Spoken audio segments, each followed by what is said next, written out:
The easiest one to think about is the physical body, the health. Let's stretch this bit. Oh, that's good. And it's that idea of keep things moving. It tends to be usually quite a good uh, way forward. And certainly, Acceptance was a thing that I accepted it and I embrace it. I speak so much about it to loads of people, to younger people as well, younger women, and to men and to boys, because they've got to understand their partners, their mothers, their sisters, going through transitions at some point. Welcome to the third episode of Menobalance. This show we're going to be exploring qigong. What is qigong? Qigong is an exercise that manifests the energy inside our bodies, inside and out, and it's a very good process if you would like to use it going through the menopause. Also, we would have a sharing from Harmony, talking about her experiences with menopause. Let's do this.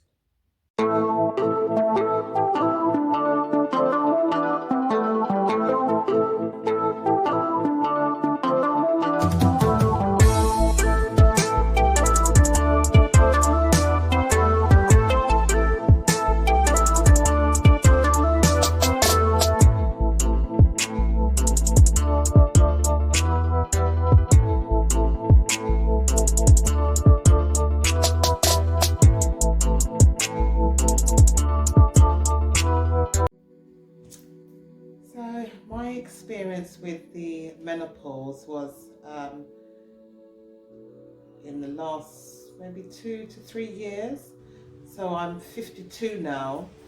So it started when I was about 49, and I started to have changes in my menstrual cycle, and that was quite a change, because I never really used to have really heavy periods, and then they came on very heavy, but then they would disappear for a couple of months and they would come back, and I started to think, well, something's going on here. At first I didn't realize it was the change that was happening. I just thought, why is this period so heavy? Then I started to get this light, it was like a flush, but it was very light and gentle, and I actually quite enjoyed that, to be fair, because it's like, oh, if this is what people talk about when they say the flush and it's so gentle, then actually I can work with this. Little did I know what was to come. But yeah.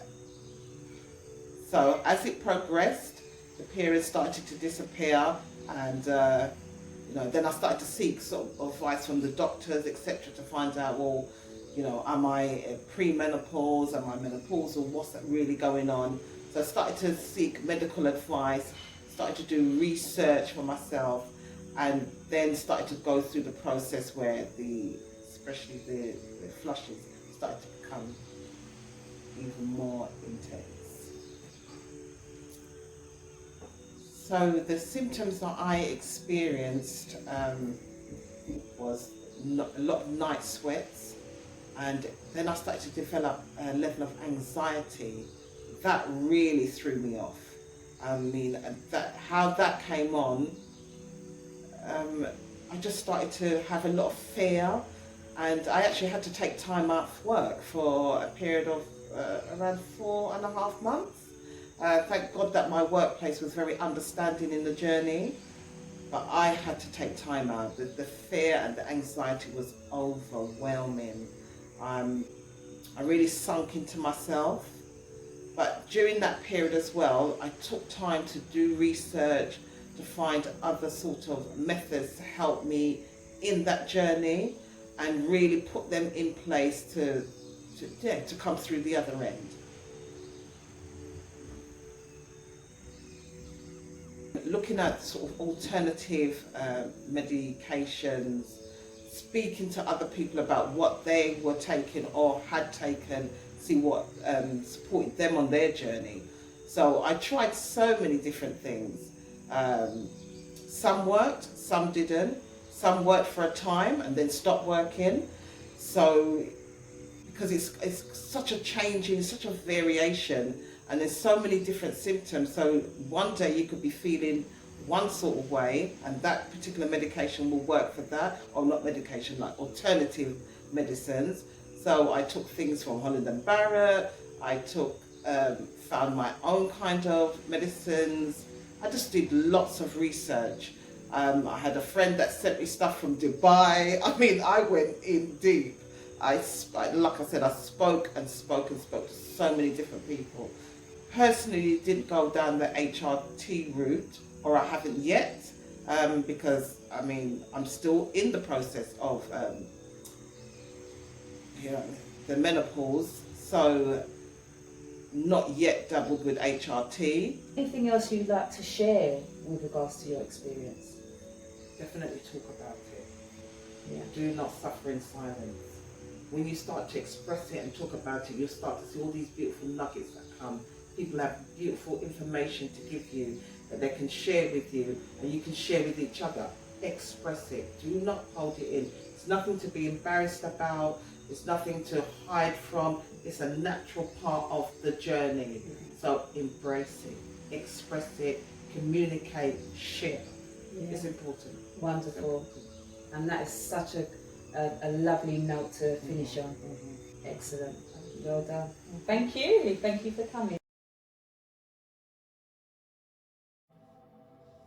Meditation is very good when you're experiencing the menopause because it helps to relax your mind, your body, your spirit, and it really helps with the anxiety experience if you're going through that. Now, I used it when I was going through the menopause. Also, I've been a meditation teacher for many years now, so that was easy access to me to be able to use it through my menopause experience. And I just want to show a really basic technique that you can use if you haven't done any form of mindfulness or meditation before. And all you're doing, you can have some lovely music in the background, or you can be in silence, it's up to you. And you're just closing your eyes, and you're taking some lovely deep breaths in and out, in and out, in and out. And at this stage, don't worry about if you're breathing correctly, because you just want to feel relaxation. So you're just breathing in and out.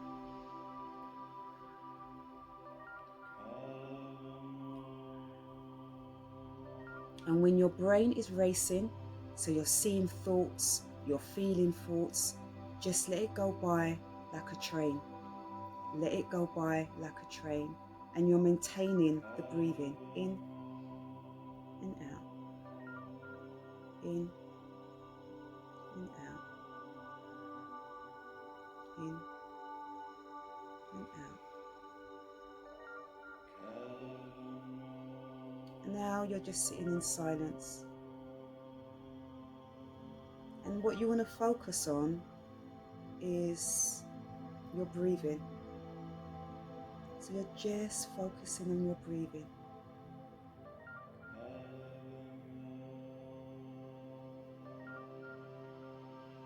Nice and relaxed. Just focusing on your breathing.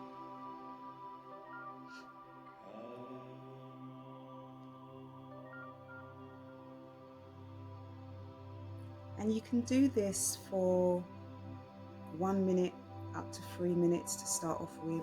It doesn't need to be long at all. You're just giving your body and your mind time to relax. And you're observing your thoughts.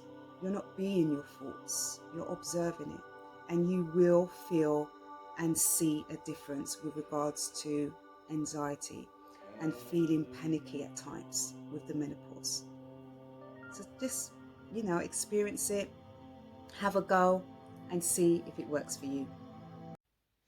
We are coming towards the ending of the show, so we're going to finish the show with the wonderful Andrew Manning. Now, Andrew Manning is a teacher of qigong, and I interviewed him in the week, which was amazing. It really was. The interview was longer than the clip that I'm going to show you, but I tried to narrow it down to the clips of things that I think will benefit you with regards to understanding what qigong is, and to be able to know if you want to try it out yourself. So I'm going to say bye now. This is the ending of this show. Thank you for tuning in, and until next time, love and peace. Take care. Take a look at the clip.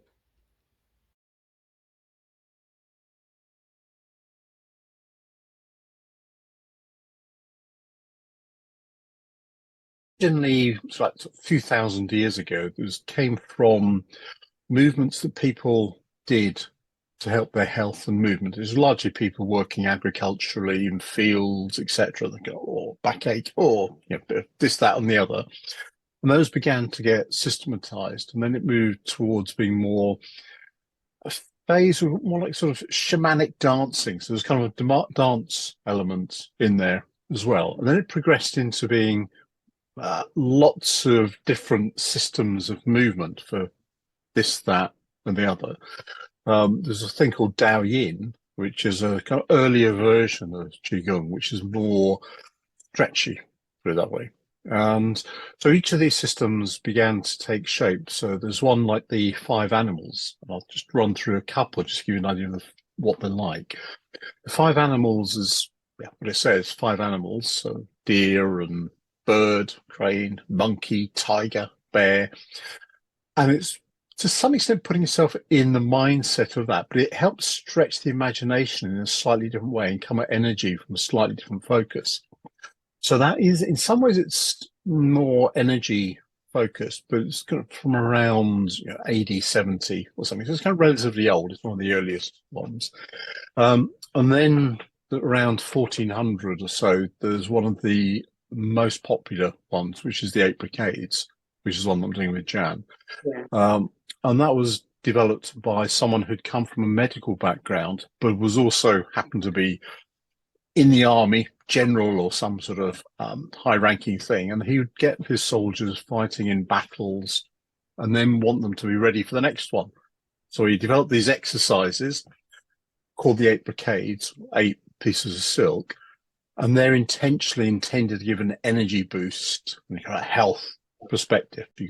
And the easiest one to think about is the physical body, the health. Let's stretch this bit. Oh, that's good. And it's that idea of keep things moving. It tends to be usually quite a good way forward, and certainly rather than stiffening up, which tends to happen as you get older or if you have an injury, etc.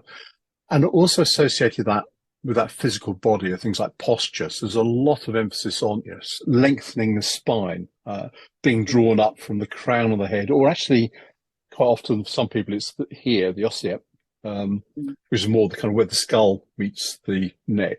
And it's just to help draw things up, particularly like for myself, I tended to work a lot at a desk, so it tends to become quite natural to end up going like this, after a while you're typing away.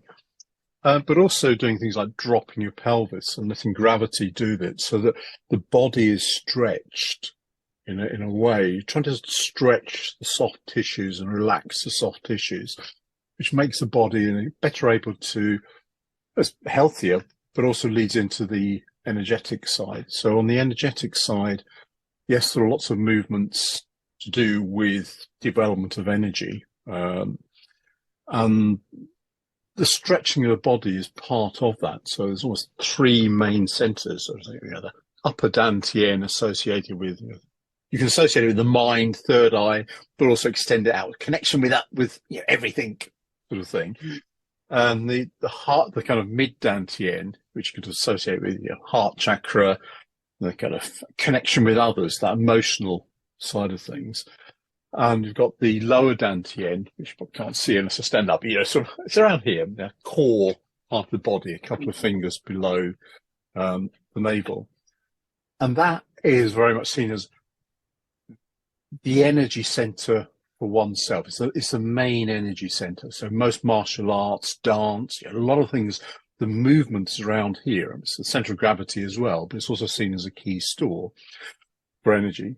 And so things like that elongation of the spine, that gradual, gentle stretching of the spine, also helps shape this area here from the ribs down to the pelvis, called the yowl. And that just over time, without forcing anything, because what we're trying not to do is to force anything that makes the muscles rigid. And that just helps to bring the body into a shape that's better able to look after the energy, store that energy, make use of that energy. So that's a key part again within qigong. There's a little bit overlap with something called neigong, but they're very closely related. I don't know if you've come across neigong. No, I haven't. I haven't heard of Nagon. No. They're very closely related. So qigong is energy cultivation. It works from the body, from the outside going inwards. So things like moving the hands like this is a way of guiding the movement internally as well. Whereas neigong tends to work from the inside going outwards, but obviously they cross over at some point.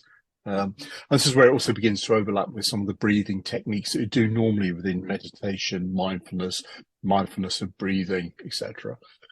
So there's that kind of energetic aspect. So within qigong, say that energy, there's a physical side and there's the energetic side.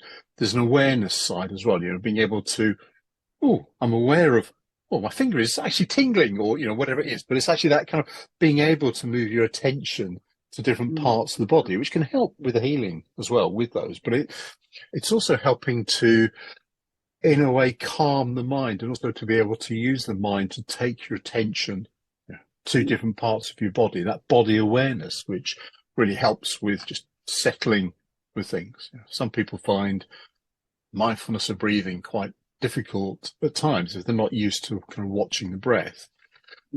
Whereas focus on my fingers, I'm going to move my hands to do a movement like this. It's like, my hands are doing something. That's keeping my mind occupied. And so it tends to be a bit easier. So a slightly different way, but related way of looking at qigong is that there's the medical side. So that includes the, yes, let's do it's kind of stretching, and we drop the muscles so we haven't got the tension in there, which helps obviously with the relaxation side of it. So there's a medical side. There's the meditative side as well. So things like, using the breathing to kind of almost guiding the breathing just gently, because then you can move your hands more slowly to just slow down that breathing and to move the breath.